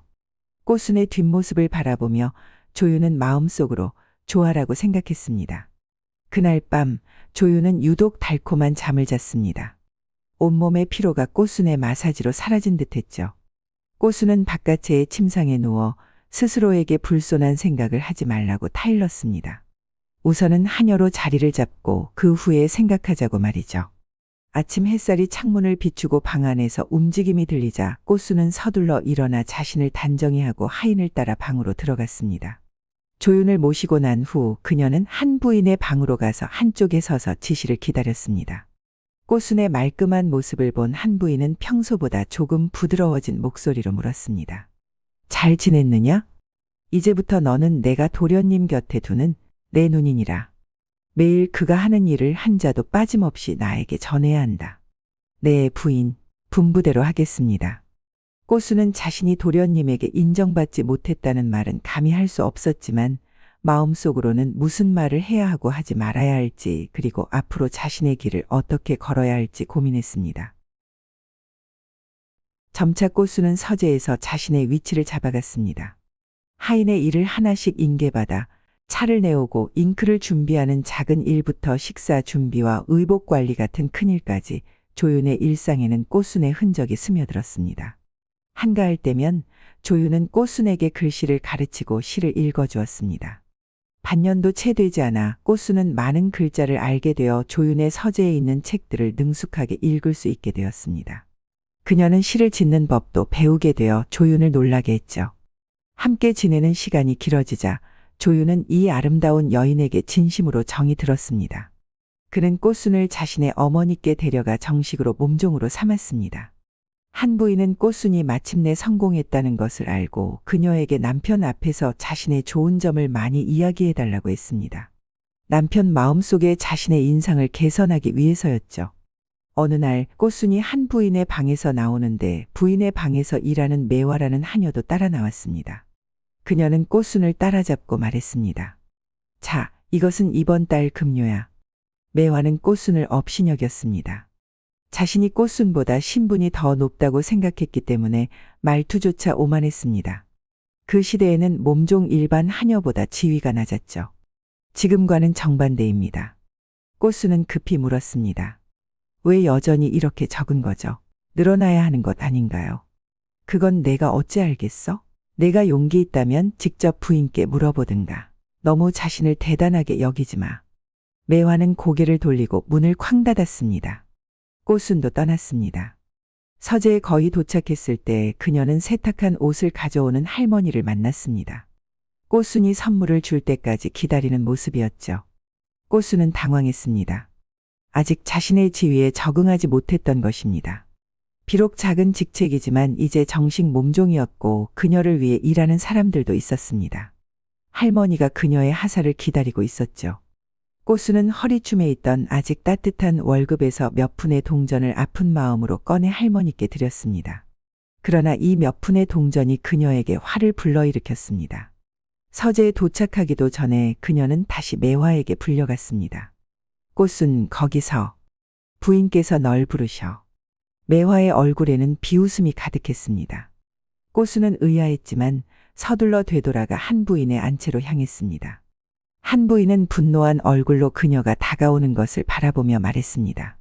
무릎 꿇어라. 꽃순은 멍하니 마당에 무릎을 꿇고 물었습니다. 부인, 제가 무슨 잘못을 저질렀습니까? 한 부인은 몇 개의 동전을 그녀의 몸에 세게 던졌습니다. 동전은 땅에 떨어졌습니다. 아직도 묻는구나. 말해보거라. 이런 위조 동전들을 어디서 구한 것이냐? 감히 이것으로 하사를 주다니. 꽃순은 놀라며 급히 말했습니다. 부인, 밝으신 눈으로 살펴주십시오. 이것은 방금 매화가 저에게 준 월급입니다. 매화는 큰 소리로 외쳤습니다. 거짓말 마. 오늘 나는 모든 하인들에게 월급을 줬는데 다들 아무 문제 없이 받았어. 어찌 너에게만 위조 동전이 있단 말이냐? 누구를 만나 바꿨는지 네가 아는 게 아니냐? 나를 모함하지 마라. 매화는 꽃순의 미모를 질투했습니다. 꽃순이 도련님 몸종이 된 후에는 더욱 그녀를 질투했죠. 매화는 부인에게 말했습니다. 부인, 저는 열심히 일하는데 꽃순에게 모함을 당했습니다. 제게 공정한 판결을 내려주십시오. 한 부인은 당연히 자신의 곁에 있는 하녀를 믿었고 사람들에게 꽃순을 심하게 때리도록 했습니다. 꽃순은 간신히 서재로 돌아왔고 조윤을 보는 순간 기절했습니다. 다시 깨어났을 때 조윤이 그녀 곁에 앉아 있었습니다. 근심 가득한 얼굴이었습니다. 지금 모두가 꽃순이 그의 몸종이라는 것을 알고 있었고 그녀에게 형벌을 내리는 것은 그의 체면을 구기는 일이었습니다. 꽃순은 그의 옷자락을 살짝 당기며 자신이 겪은 억울함에 대해 전혀 언급하지 않고 말했습니다. 도련님, 저택 안에 위조 동전이 돌고 있습니다. 반드시 엄하게 조사하셔야 합니다. 위조 동전이라고. 조윤은 눈썹을 찡그렸습니다. 조정에서는 최근 이 문제를 비밀리에 조사하고 있었습니다. 내명부의 여인이 어떻게 이런 일을 알 수 있단 말입니까? 조윤은 매우 의아했습니다. 꽃순은 계속해서 말했습니다. 도련님, 저는 제가 억울함을 당했다고 도련님을 귀찮게 해드리고 싶지 않습니다. 하지만 저택 안에 위조 동전이 많다면 조정에서 알게 되었을 때 도련님께 누가 될까 걱정됩니다. 반드시 조사하셔야 합니다. 조윤은 이 소녀가 자신이 매를 맞고도 자신의 안위를 걱정한다는 사실에 감동했습니다. 그는 꽃순을 위로하며 말했습니다. 걱정 말거라. 오늘 내가 당한 억울함, 내가 모두 되갚아주마. 얼마 지나지 않아 사건의 진상이 밝혀졌습니다. 저택 안에 정말로 위조 동전을 거래하는 사람이 있었고 매화는 꽃순을 모함하기 위해 고의로 위조 동전을 그녀에게 건넸던 것입니다. 사건이 드러난 후 조윤은 저택의 하인들을 대대적으로 교체했습니다. 매화는 부인의 사람이었기에 20대에 매만 맞고 쫓겨나지는 않았습니다. 이 소식을 들은 꽃순은 마음이 무척 후련했습니다. 남을 해치려던 자는 결국 벌을 받게 되는 법이죠. 이 일이 있은 후 조윤은 꽃순을 몸종에서 정식 소실로, 즉 첩으로 승격시켰습니다. 그때부터 그녀는 완전히 조윤 곁에 머물게 되었습니다. 비록 첩으로 승격되었지만 꽃순은 여전히 분수를 넘는 행동을 하지 않았습니다. 이전 몸종 시절처럼 모든 사람을 대했습니다. 꽃순이 첩으로로 승격되었다는 소식에 한 부인은 방 안에서 크게 화를 냈습니다. 그녀의 원래 의도는 꽃순을 보내 자신의 앞잡이로 삼는 것이었는데 생각지도 못하게 앞잡이가 통제에서 벗어나 자신의 말을 듣지 않게 된 것이죠. 꽃순이 첩이 된 이후 한 부인은 그녀에게 계속해서 해를 끼치려 했습니다. 더 이상 꽃순이 남편 앞에서 자신의 좋은 점을 말해주기를 기대하지 않게 된 것이죠. 솔직히 말해서 그녀는 여전히 정실부인 즉 본부인이었고 누구도 그녀를 넘볼 수 없었습니다. 꽃순은 자신의 위치를 잘 알고 있었습니다. 한 부인이 아무리 그녀를 괴롭히고 못마땅해 해도 꽃순은 참고 그녀와 다투지 않았습니다. 주로 서재에 숨어 나오지 않았죠. 한 부인은 더욱 화가 났습니다. 매일 사람을 시켜 꽃순에게 불임약이든 탕약을 가져다 주고 그녀가 마시는 것을 지켜보게 했습니다. 꽃순은 순순히 따랐습니다. 이 일은 곧 조윤의 귀에 들어갔고 그는 매일 약을 가져오던 하인을 쫓아내 부인의 체면을 구겼습니다. 한 가지 방법이 실패하자 한 부인은 다른 방법을 생각해냈습니다. 어떻게든 꽃순이 자신보다 먼저 아이를 낳는 것을 막으려 했죠. 어느 날 그녀는 꽃순의 손을 잡고 감탄했습니다. 꽃순아, 내 손이 참 예쁘구나. 다만 이 손목이 너무 비어 보이는구나. 내 옥팔찌를 내게 주마. 그래야 남들이 우리 조씨 가문이 너를 홀대한다고 웃지 않을 테니. 그렇게 말하며 그녀는 자신의 옥팔찌를 풀어 꽃순의 손목에 끼웠습니다. 꽃순은 놀라 거절했습니다. 부인, 이 몸이 어찌 이렇게 귀한 물건을 받을 수 있겠습니까? 내가 줄 수 있다고 하면 줄 수 있는 거다. 괜찮으니 그냥 차고 있거라. 말을 마치고 한 부인은 꽃순의 손을 톡톡 두드리고 태연하게 자리를 떠났습니다. 꽃순은 몰래 그 팔찌를 풀어두었습니다. 당연히 부인이 그렇게 친절할 리가 없었습니다. 다만 어떻게 하면 도련님이 부인이 자신에게 팔찌를 주었다는 사실을 알게 할 수 있을까 고민했습니다. 그냥 직접 말해볼까? 여러 생각 끝에 꽃순은 팔찌를 다시 손목에 착용했습니다. 조윤을 만났을 때 그녀는 소매를 걷어 올려 옥 팔찌를 드러냈습니다. 이게 뭐냐? 어디서 본 팔찌 같은데? 조윤이 물었습니다. 부인께서 하사하셨습니다. 제가 도련님을 잘 모셨다고 칭찬해 주시며 주셨죠. 꽃순이 공손하게 대답했습니다. 부인이 하사한 물건이라는 말에 조유는 자세를 바로 하고 심각한 표정으로 말했습니다. 팔찌를 벗어 내게 보여다오. 꽃순이 팔찌를 벗어 건네자 조유는 팔찌를 이리저리 살펴보았습니다. 안쪽이 비어있는 것 같았고 코끝에 대고 냄새를 맡아보니 특이한 향이 났습니다. 조유는 눈썹을 찌푸렸습니다. 그는 팔찌를 살짝 비틀어 열었고 안에는 작은 약 알갱이들이 숨겨져 있었습니다. 조유는 즉시 분노했습니다. 정실 부인이 자신의 처백에 불임약을 먹이려 한 것이었습니다. 조유는 화가 나서 팔찌를 들고 한 부인의 방으로 성큼성큼 걸어갔습니다. 그는 팔찌를 한 부인 앞에 던지며 단호하게 말했습니다. 이제부터 꽃순의 일에 간섭하지 마시오. 더 이상 그녀에게 손을 대지 마시오. 한 부인은 창백한 얼굴로 남편이 문을 쾅 닫고 나가는 모습을 지켜보았습니다. 그녀는 남편이 이렇게 무정할 줄 몰랐습니다. 부부 사이의 작은 다툼 때문에 몇 년 동안 자신의 방에 발걸음도 하지 않다니요. 사실 한 부인은 몰랐지만 조윤이 그녀를 이렇게 대하는 이유는 그녀의 오빠 때문이었습니다. 한 부인의 오빠는 조윤과 함께 조정에서 일했는데 출세하기 위해 조윤을 이용하고 배신했던 것입니다. 이것이 조윤의 마음을 크게 상하게 했고 거기에 한 부인의 교만한 태도까지 더해져 그녀를 더 이상 보고 싶지 않게 된 것이었습니다. 그날 이후 한 부인은 더 이상 꽃순을 괴롭히지 않았습니다. 꽃순은 조윤의 총애 속에 평화로운 나날을 보냈습니다. 조윤의 특별한 보살핌 아래 꽃순은 얼마 지나지 않아 귀한 아들을 낳았습니다. 그녀는 자신의 지위를 잘 알고 있었기에 정실 부인을 해치거나 도전하는 행동은 절대 하지 않았습니다. 시간이 흐르면서 한 부인도 조금씩 마음을 누그러뜨렸고 때로는 꽃순의 아이를 보러 오기도 했습니다.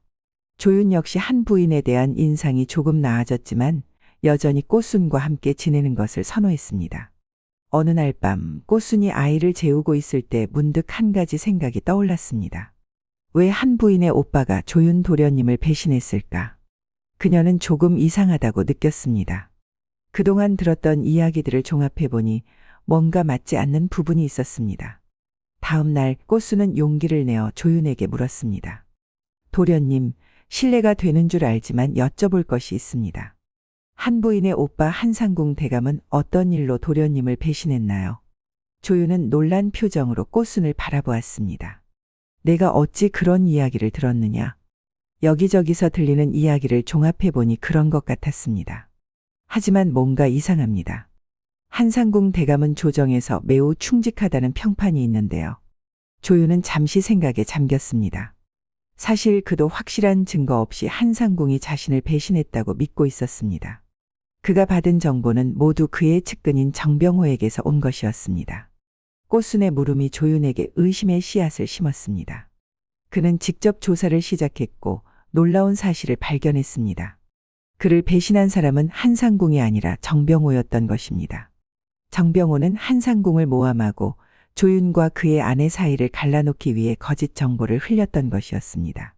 이 사실이 밝혀지자 조윤은 크게 충격을 받았습니다. 그동안 무고한 한상궁과 아내를 오해했던 것입니다. 조윤은 곧바로 한 부인의 방으로 향했습니다. 한참 만에 찾아온 남편을 본 한 부인은 놀랐습니다. 조윤은 모든 진실을 털어놓고 사과했습니다. 한 부인은 처음에는 믿기 어려워했지만 이내 남편의 진심 어린 사과를 받아들였습니다. 그날 밤 오랜만에 부부는 화해의 시간을 가졌습니다. 다음 날 아침 조윤은 꽃순을 불러 고마움을 표했습니다. 내가 아니었다면 나는 계속 어리석은 오해 속에 살았을 것이다. 진실을 찾게 해준 너에게 고맙다. 꽃순은 공손히 고개를 숙였습니다. 도련님의 행복이 제 행복입니다. 부부가 화목하게 지내시는 것이 이 집안의 가장 중요한 일이죠. 한 부인도 꽃순에게 감사의 마음을 전했습니다. 그동안의 오해와 갈등이 풀리며 세 사람은 각자의 위치에서 평화롭게 지내기 시작했습니다. 정병호는 그의 관계가 드러나 조정에서 파직되었고 한상궁은 명예를 회복했습니다. 시간이 흘러 한 부인도 드디어 아들을 낳았고 꽃순의 아들과 함께 조씨 가문의 미래를 이어갈 두 아이는 형제처럼 가깝게 자랐습니다. 꽃순은 항상 자신의 위치를 잊지 않고 분수에 맞게 행동했습니다. 그녀의 지혜와 인내 그리고 진실을 향한 용기는 결국 모든 사람에게 행복을 가져다 주었습니다.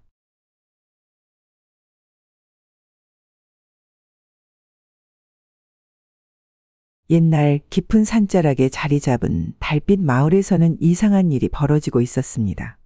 마을의 새색시들이 혼례를 치른 후 첫날 밤에 갑자기 숨을 거두는 일이 연달아 생겨났던 것입니다. 사람들은 이 죽음의 원인을 알 수 없었고 주변에는 무성한 소문만 가득했습니다. 달빛 마을 북쪽 호랑산 기슭에 위치한 장가촌에는 장덕호라는 선비가 살고 있었습니다.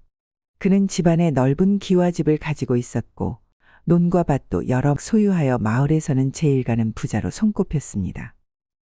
아직 30이 되지 않은 장덕호는 이미 3번의 혼례를 올렸지만 신부들은 모두 첫날 밤을 보낸 후 이상하게 목숨을 잃었습니다. 마을 사람들은 장덕호가 첫날 밤에 신부를 너무 괴롭혀 죽게 만든다는 소문을 퍼뜨렸습니다. 하지만 장덕호는 억울함을 토로할 곳이 없었고 어떻게 설명해야 할지 몰랐습니다. 장덕호의 일은 주변 마을까지 소문이 퍼졌고 아무리 그의 집안이 좋다 해도 더 이상 딸을 그에게 시집 보내려는 사람은 없었습니다. 그러나 장덕호는 젊고 건강했으며 따뜻한 가정생활을 갈망했습니다. 그는 결국 많은 돈을 들여 중매쟁이를 통해 먼 마을의 처녀를 신부로 맞이하게 되었습니다. 이 처녀의 이름은 소월이었습니다. 소월은 어릴 때 부모님을 여의고 오빠의 손에서 자랐습니다. 그러나 오빠가 병으로 세상을 떠난 후 소월의 행복한 날들은 끝이 났습니다. 소월을 데리고 있던 먼 친척 나쁜 이모는 매우 자기중심적이고 인정이 없어 소월을 짐으로 여겼고 하루라도 빨리 그녀를 시집 보내고 싶어 했습니다. 게다가 많은 돈을 받을 수 있다면 더할 나위 없었습니다. 중매쟁이는 장덕호가 내놓은 거금에 눈이 멀어 곳곳에서 신부를 찾았고 마침내 소월의 처지를 알게 되었습니다. 소월은 예쁘고 성숙했으며 특히 그녀의 나쁜 이모가 돈에 욕심이 많았기에 중매쟁이는 성공 가능성이 높다고 판단했습니다. 중매쟁이는 그녀의 달변으로 먼저 소월의 나쁜 이모를 설득했고 많은 혼수를 약속했습니다. 나쁜 이모는 혼수를 보고 얼굴에 웃음이 가득했습니다. 우리 소월이는 명이 강하니 이전 신부들처럼 되지 않을 것입니다. 걱정 마시고 이렇게 결정합시다. 그러시다면 저희도 큰 잔치는 하지 않겠습니다. 빨리 짐을 꾸리시고 오늘 저녁 가마를 보내 모시겠습니다. 나쁜 이모는 고개를 끄덕이며 승낙하고 중매쟁이가 떠나자마자 상에 앉아 돈을 세기 시작했습니다. 소월은 방 안에서 나쁜 이모와 중매쟁이의 대화를 몰래 듣고 있었고 눈물이 끊임없이 흘렀습니다. 장가촌의 소문은 그녀도 들어 알고 있었습니다. 장덕호가 그렇게 좋은 집안이라면 왜 이런 소문이 돌까 의문이었습니다. 하지만 나쁜 이모는 오직 돈만 보고 그녀의 생사는 신경 쓰지 않았습니다. 소월은 장덕호가 아니더라도 다른 누군가에게 팔려갈 것이라는 것을 알았습니다. 어쩌면 첩으로 팔려갈 수도 있었습니다. 이는 시간 문제였습니다. 누가 더 많은 혼수를 내느냐에 따라 그녀의 운명이 결정될 뿐 최종적인 결과는 모두 같았습니다. 소월은 자신의 운명을 스스로 개척하기로 했습니다. 그녀는 평소 바느질에 사용하던 가위를 들고 우물가로 갔습니다. 가위를 반짝반짝 빛나도록 닦은 후 허리춤에 숨겼습니다. 만약 누군가 소문대로 그녀의 목숨을 해치려 한다면 결코 가만히 있지 않을 것이었습니다. 저녁 무렵 멀리서 가마가 달빛에 실려 다가왔습니다. 풍악소리도 없고 큰 환영 행렬도 없이 중매쟁이와 4명의 가마꾼만이 간소한 가마를 들고 왔습니다. 소월은 나쁜 이모에게 강제로 새 옷과 신발을 입혀져 붉은 면사포를 쓰고 가마에 올랐습니다. 소월의 심장은 두근두근 뛰었고 손은 허리춤에 가위를 꽉 쥐고 있었습니다. 그녀는 마음속으로 이 가위가 필요 없기를 그리고 그녀를 맞이할 것은 악마가 아닌 행복한 삶이기를 기도했습니다. 하지만 현실은 그렇게 녹록지 않았습니다. 4명의 가마꾼이 가마를 메고 울퉁불퉁한 산길을 흔들며 나아갔습니다. 소월은 가마의 리듬에 맞춰 흔들리며 졸음이 밀려왔지만 그녀는 자지 않으려 애썼습니다. 앞으로 무엇이 기다리고 있는지 알 수 없었기에 항상 정신을 차리고 있어야 했습니다. 몇 시간을 걸어 장덕호의 집에 도착했을 때는 이미 어두워졌습니다. 장덕호는 중매쟁이와 가마꾼에게 후한 답례를 주었고 그들은 소월을 내려놓고 서둘러 떠났습니다. 앞으로 일어날 일에 자신들이 연루될까 두려웠던 것입니다. 장덕호는 하늘과 땅에 절하는 등의 번거로운 혼례 의식을 생략하고 소월을 곧바로 신방으로 데려갔습니다.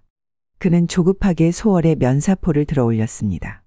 젊고 아름다운 얼굴이 눈앞에 나타나자 장덕호는 매우 기뻐하며 소월의 손을 잡아 침실로 끌어당겼습니다. 소월은 뒤로 물러서며 수줍게 말했습니다. 날이 배가 고픕니다. 너무 급하게 가마를 탔기에 저녁도 먹지 못했습니다. 먼저 음식을 좀 가져다 주실 수 있을까요? 장덕호는 자신의 성급함에 미안함을 느끼고 부드럽게 대답했습니다. 소월 씨, 내가 잘못했소. 지금 바로 음식을 준비해 오겠소. 이미 우리 집에 들어온 것이니 한시가 급할 것도 없소. 장덕호가 나가자마자 소월은 가위를 꺼내 이불 밑에 숨겼습니다. 장덕호를 만난 후 그녀는 그가 사나운 사람이 아니라는 것을 느꼈습니다. 오히려 당당하고 따뜻하며 배려심 있는 사람이라 생각되었습니다. 이때 소월은 소문이 잘못된 것인지 의심하기 시작했습니다.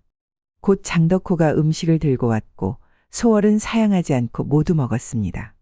그녀는 장덕호의 정성어린 눈빛을 보며 마음이 조금 누그러졌고 더 이상 그의 다가옴을 거부하지 않았습니다. 장덕호는 주변 사람들이 모두 그 소문을 알고 있으며 소월도 분명 알고 있을 것이라 생각했습니다. 그는 소월의 뺨을 부드럽게 쓰다듬으며 조용히 말했습니다. 소월 씨, 두려워하지 마시오. 밖에 도는 소문은 모두 거짓이오. 내가 매우 부드럽게 대할 테니 걱정 마시오. 소월은 그의 진심을 느끼고 마음을 놓았으며 점차 장덕호와 함께 분위기에 젖어들었습니다. 한참의 시간이 지난 후 두 사람은 모두 피곤함을 느꼈습니다. 소월은 소문에서 말하는 무서운 일들을 경험하지 않았고 두 사람은 서로 안고 이불 속에서 잠이 들었습니다.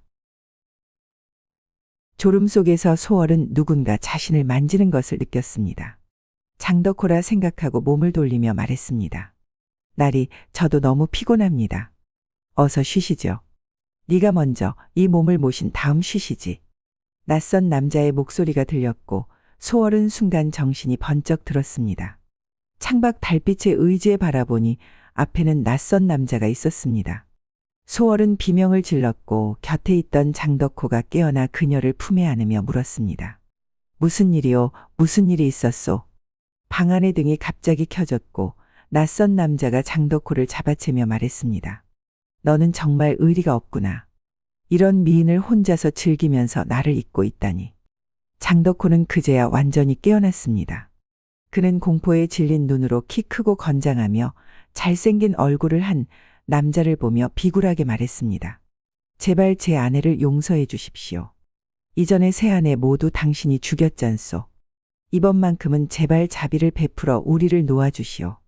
남자는 크게 웃으며 탐욕스러운 눈으로 소월을 바라보았습니다. 용서하다니, 이렇게 예쁘고 귀여운 아가씨를 어찌 너 혼자 즐기게 둘 수 있겠느냐. 말을 마친 남자는 두 사람의 감정 따위는 상관하지 않고 장덕호를 들어올려 독수리가 병아리를 잡듯 밖으로 던졌습니다. 장덕호는 벽에 세게 부딪혀 즉시 기절했습니다. 두 사람의 대화를 듣고 소월은 마침내 소문의 진상을 알게 되었습니다. 해를 끼친 것은 장덕호가 아니라 눈앞에 있는 평범한 사람보다 머리 하나는 더 크고 힘이 무척 센 잘생긴 남자였습니다. 소월은 생각할 시간이 없었습니다. 남자는 이미 그녀에게 다가왔고 그녀는 자신이 힘으로는 결코 이길 수 없음을 알았습니다. 그녀는 이불 밑에 가위를 떠올렸지만 어떻게 가위로 그를 해칠 수 있을지 고민했습니다. 소월은 최대한 침착하게 행동하려 했습니다. 그녀는 남자의 불경한 손을 잡고 말했습니다. 도련님, 이러시면 제가 부끄럽습니다. 먼저 등을 꺼주실래요? 남자는 바닥에 누운 장덕호를 보고 이해했습니다. 그는 소월의 뺨을 꼬집으며 말했습니다. 아가씨는 정말 현명하군. 내가 기분 좋게 해준다면 이전 사람들과는 다르게 대해주겠소. 말을 마치고 그는 일어나 등불을 끌어갔습니다. 소월은 그의 말에서 그가 유순한 사람을 좋아한다는 것을 깨달았고 부드럽게 말했습니다. 도련님, 걱정 마세요. 제가 잘 모시겠습니다. 남자는 이토록 순종적인 여자를 처음 만났고 기분이 좋아 말했습니다. 나는 이런 순종적인 아가씨가 좋소. 저런 약한 남자와 결혼하다니 정말 아깝구려. 당신이 나를 기쁘게 해준다면 앞으로 부귀영화를 누리게 해주리다.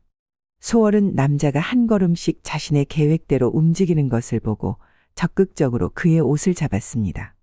도련님, 옷을 벗지 않고 어찌 좋은 일을 할 수 있겠습니까? 남자는 그녀를 더욱 마음에 들어하며 소월의 양손을 잡고 말했습니다. 내 옷은 환상일 뿐이라 벗을 필요가 없소. 말을 마치자 그의 몸이 흔들리며 옷이 사라졌습니다. 소월은 이제 이해했습니다. 이 존재는 인간이 아닌 요괴였습니다. 이때 그녀의 마음속에서는 두려움이 커졌습니다. 자신이 이 요괴의 상대가 될 수 없다는 것을 알았지만 맞서지 않으면 앞으로의 삶은 굴욕적일 것이라 생각했습니다. 게다가 마을의 많은 여자들이 그의 손에 죽었고 속으로 그가 무슨 말을 해도 믿지 않기로 했습니다. 후퇴할 길은 없었고 단 한 번의 기회만 있었습니다. 소월은 용기를 내어 남자에게 협조하는 척했고 남자는 소월이 이렇게 순종적인 것을 보고 매우 기뻐했습니다. 이전의 여자들은 모두 필사적으로 저항했고 그 결과 목숨을 잃었습니다. 그는 소월이 살기 위해 자신의 말을 듣고 있다고 생각했고 그의 욕망은 더욱 커졌습니다. 그가 몸을 숙여 소월의 귓불을 핥기 시작했을 때 소월은 구역질이 나는 것을 참으며 그를 밀어내고 싶은 충동을 억제했습니다. 그녀는 천천히 손을 그의 등으로 옮겼고 남자가 주의를 기울이지 않을 때 베개 밑에서 가위를 꺼내 그의 등 뒤에 심장 쪽으로 세게 찔렀습니다. 소월은 가위로 치명상을 입히지 못할까 두려워 빠르게 빼낸 후 다시 한번 찔렀습니다.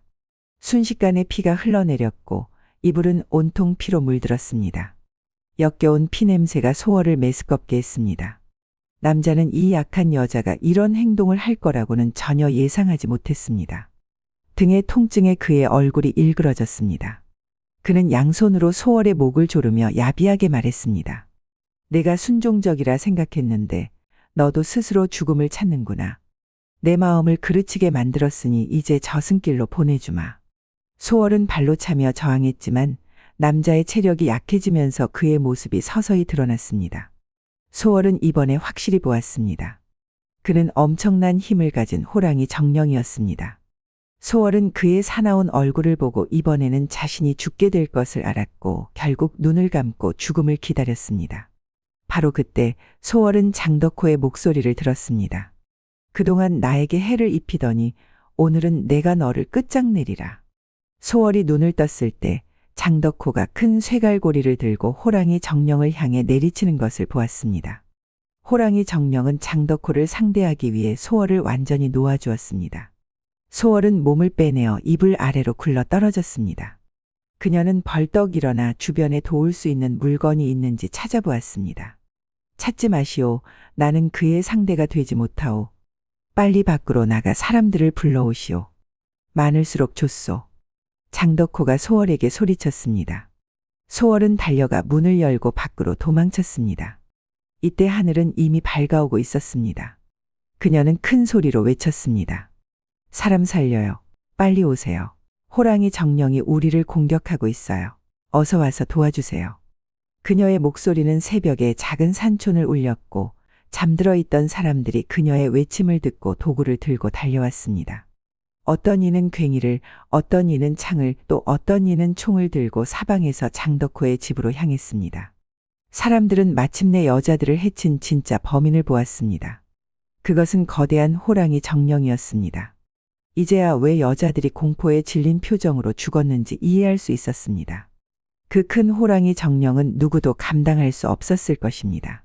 사람들은 분노가 치밀었고 장덕호가 점점 열세에 몰리는 것을 보자 모두 싸움에 합류했습니다.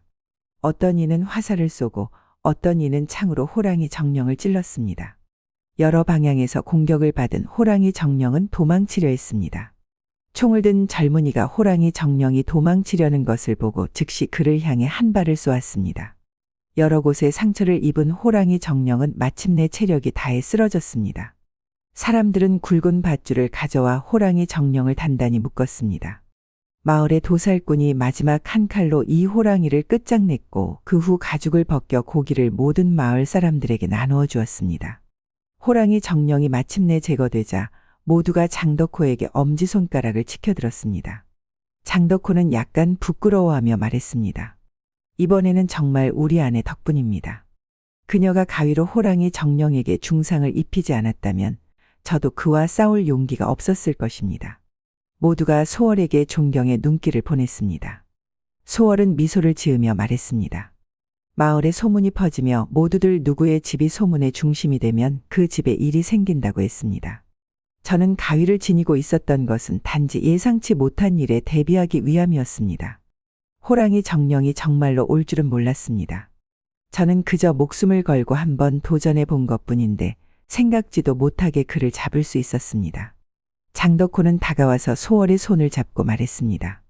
소월 씨, 감사합니다. 당신이 저와 결혼해 주어 감사하고 또한 제가 호랑이 정령과 싸울 용기를 내게 해주어 감사합니다. 이전에는 제가 너무 비겁해서 그와 맞서 싸울 용기가 없었습니다. 그래서 많은 여자들이 억울하게 죽었습니다. 소월은 따뜻한 눈빛으로 그를 바라보며 말했습니다. 그것은 당신의 잘못이 아닙니다. 우리는 모두 평범한 사람일 뿐이고 그를 두려워하는 것은 매우 당연한 일입니다. 우리가 힘을 합쳐 호랑이 정령을 물리쳤으니 죽은 언니들도 이제 눈을 감을 수 있을 것이고 살아있는 우리들도 행복한 신혼생활을 안심하고 즐길 수 있을 것입니다. 마을 사람들은 이 새로운 부부를 바라보며 축복의 눈길을 보냈습니다. 그 이후로 달빛 마을에서는 더 이상 신부들이 이상하게 죽는 일이 없었고 모두가 평화로운 삶을 살게 되었습니다. 몇 달 후 장덕호와 소월이 행복하게 살고 있을 때였습니다. 어느 날 장덕호가 마을 어른들의 초대로 회의에 참석하게 되었습니다. 소월은 혼자 집에 남아 있었습니다. 그날 밤 소월은 이상한 소리를 듣고 잠에서 깨어났습니다. 방 밖에서 무언가 움직이는 소리가 들렸습니다. 처음에는 장덕호가 일찍 돌아온 것이라 생각했습니다. 하지만 목소리가 들리지 않았고 발자국 소리도 평소와 달랐습니다. 소월은 불안한 마음에 허리춤에 가위를 품고 방문을 살짝 열었습니다. 달빛이 비치는 마당에서 한 그림자가 움직이고 있었습니다. 그녀는 호랑이 정령이 돌아온 것이 아닌가 두려워했지만 용기를 내어 더 자세히 살폈습니다. 그때 소월은 놀라운 광경을 목격했습니다. 마당에는 어린 아이 모습의 작은 요정이 있었습니다. 달빛 아래에서 은은하게 빛나는 그 모습은 분명 인간이 아니었습니다. 소월은 움직이지 않고 그 광경을 지켜보았습니다. 어린 요정은 우물가에 앉아 물을 들여다보고 있었습니다. 그리고 작은 손으로 무언가를 우물 속에 던졌습니다. 순간 우물에서 부드러운 빛이 피어오르기 시작했습니다. 소월은 호기심을 참지 못하고 살금살금 우물가로 다가갔습니다. 어린 요정은 그녀의 존재를 알아차리고 놀라 뒤돌아보았습니다. 두려워하지 마세요. 해치지 않을게요. 소월이 부드럽게 말했습니다. 어린 요정은 잠시 동안 소월을 응시하다가 미소를 지었습니다. 당신이 바로 호랑이 정령을 물리친 소월 씨군요. 소월은 놀랐습니다. 어떻게 저를 아시나요? 산의 모든 정령들이 당신 이야기를 알고 있습니다. 호랑이 정령은 우리 모두의 적이었어요. 그는 인간의 기운을 빼앗아 자신의 힘을 키우려 했죠. 소월은 더욱 놀랐습니다. 그럼 당신은 어떤 정령인가요? 어린 요정은 웃으며 대답했습니다. 저는 달빛 마을을 지키는 산신령의 심부름꾼입니다. 호랑이 정령이 사라진 후 마을에 축복을 내리러 왔습니다. 소월은 우물 속의 빛을 가리키며 물었습니다. 저 빛은 무엇인가요? 축복의 물입니다. 이제 이 우물의 물을 마시는 사람들은 건강하고 행복해질 거예요. 특히 아이를 원하는 부부에게 좋은 기운을 줄 것입니다. 소월의 얼굴이 밝아졌습니다. 그녀와 장덕호는 아이를 갖기를 간절히 바라고 있었습니다. 그런데 한 가지 묻고 싶은 것이 있습니다. 소월이 조심스럽게 말했습니다. 왜 호랑이 정령은 장덕호의 신부들만 해쳤나요? 요정의 표정이 진지해졌습니다. 그것은 호랑이 산의 오래된 비밀 때문입니다. 장덕호 나리의 조상이 500년 전에 산신령과 맺은 약속이 있었습니다. 장가촌을 세우고 번영하게 해달라는 소원을 빌었고 산신령은 그 대가로 100년에 한 번씩 가장 부유한 집안의 신부를 정령들의 세계로 데려가기로 했죠. 하지만 호랑이 정령이 그 약속을 왜곡했습니다. 그는 정령의 세계로 데려가는 대신 신부들의 생명을 빼앗아 자신의 힘을 키웠습니다. 산신령은 이것을 매우 슬퍼했지만 호랑이 정령이 너무 강해져서 제어할 수 없었습니다. 소월은 충격을 받았습니다. 그럼 이제 그 저주는 풀린 건가요? 요정은 고개를 끄덕였습니다. 당신과 장덕호 나리가 함께 호랑이 정령을 물리쳤기 때문에 산신령은 그 오래된 약속을 폐기했습니다. 이제 장가초는 자유롭게 번영할 수 있습니다. 그리고 당신에게 특별한 선물을 드리고 싶습니다. 요정이 손을 들어 소월의 이마에 가볍게 터치했습니다. 당신은 곧 쌍둥이를 갖게 될 것입니다. 한 아이는 강인한 아버지를 닮고 다른 아이는 지혜로운 어머니를 닮을 것입니다. 소월은 기쁨에 차 눈물을 흘렸습니다. 정말 감사합니다. 이 은혜를 어떻게 갚아야 할까요? 요정은 미소 지었습니다. 단지 이야기를 전해주세요. 용기와 지혜 그리고 사랑으로 어떤 악도 물리칠 수 있다는 것을 후대에 알려주세요. 요정은 서서히 빛으로 변하다가 사라졌고 소월은 깊은 감동에 젖어 우물가에 한참을 서 있었습니다. 다음 날 아침 장덕호가 돌아왔을 때 소월은 그에게 모든 것을 이야기했습니다. 장덕호는 처음에는 믿기 어려워했지만 소월의 진지한 표정을 보고 그 이야기를 받아들였습니다. 그럼 이제 우리는 정말 행복해질 수 있겠군요. 장덕호가 감격에 겨워 말했습니다. 네, 나리. 하지만 약속하세요. 우리의 행복이 다른 이들의 불행 위에 세워지지 않도록 마을 사람들과 나눌 것을 약속해 주세요. 장덕호는 고개를 끄덕였습니다. 약속하오. 이제부터 우리 집은 어려운 이들에게 항상 열려 있을 것이오. 그 후로 장덕호와 소월은 마을의 가난한 이들을 돕고 고아들을 거두어 키웠습니다. 그들의 집은 온정과 사랑이 넘치는 곳이 되었습니다. 소월은 정말로 쌍둥이를 낳았고 아이들은 건강하고 총명하게 자랐습니다.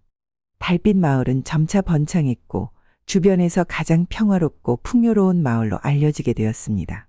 사람들은 소월과 호랑이 정령의 이야기를 대대로 전해 내려갔고 그 이야기는 용기와 희생 그리고 진정한 사랑의 힘을 가르치는 교훈이 되었습니다. 옛 이모 영상을 빠르게 만나보시려면 가운데 동그라미를 클릭하여 구독을 눌러주세요. 새로운 영상이 올라오면 알림이 옵니다. 다음 동영상과 추천 영상도 재미있으니 많은 시청 바랍니다. 감사합니다.